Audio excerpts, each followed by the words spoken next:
গ্রামের এক সাধারণ ঘরে জন্ম নেয়া আব্দুল্লাহ ছোটবেলা থেকেই দুষ্টুমি করতে ভালোবাসত। খেলাধুলা, বন্ধুদের সঙ্গে আড্ডা, সবকিছুতেই সে আগ্রহী ছিল। কিন্তু নামাজ, রোজা, কোরআন শেখা এসব তার কাছে খুব বিরক্তিকর মনে হতো। মায়ের অগাধ চেষ্টাও সে এড়িয়ে যেত। একদিন গ্রামের মসজিদের ইমাম সাহেব তাকে ডাকলেন। বললেন, আব্দুল্লাহ, তুমি কি জানো মানুষের আসল উদ্দেশ্য কি? আব্দুল্লাহ হেসে বলল, আমাদের উদ্দেশ্য তো ভালো চাকরি করা, টাকা রোজগার করা আর সুন্দর জীবনযাপন করা। ইমাম সাহেব মৃদু হাসলেন। তিনি কুরআনের আয়াত তিলাওয়াত করলেন। আমি জিন ও মানুষকে সৃষ্টি করেছি শুধুমাত্র আমার ইবাদতের জন্য। সূরা আজ-জারিয়াত ৫৬। এই আয়াতের গভীর অর্থ আব্দুল্লাহর মনে নাড়া দিল।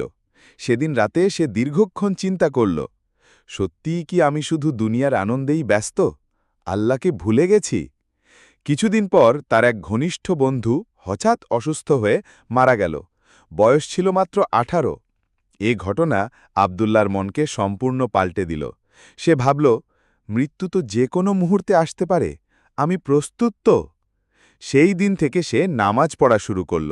প্রথমে কঠিন লাগত, কিন্তু প্রতিদিন ধীরে ধীরে তার অন্তরে শান্তি নেমে আসলো। সকালে ফজরের নামাজের পর পাখির কুজন শুনে মনে হতো, এটাই আসল সুখ। একদিন মা তাকে দেখে চোখের জল ফেললেন। বাবা, তুমি বদলে গেছ, আল্লাহ তোমাকে হিদায়েত দিয়েছেন, আমার স্বপ্ন পূর্ণ হল। আব্দুল্লাহ এখন গ্রামের তরুণদের মাঝে আদর্শ হয়ে উঠল। সে কেবল নিজের জন্য নামাজ পড়ত না, বন্ধুদেরও ডাকত।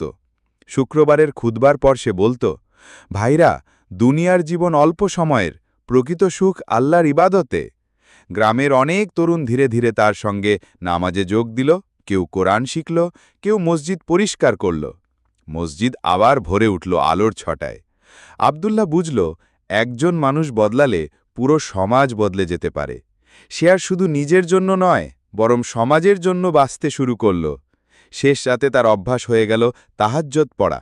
সিজদায় কাঁদতে কাঁদতে সে দোয়া করত, হে আল্লাহ, আমাকে এবং আমার বন্ধুদের গুনাহ থেকে মাফ করুন, আমাদেরকে সোজা পথে রাখুন।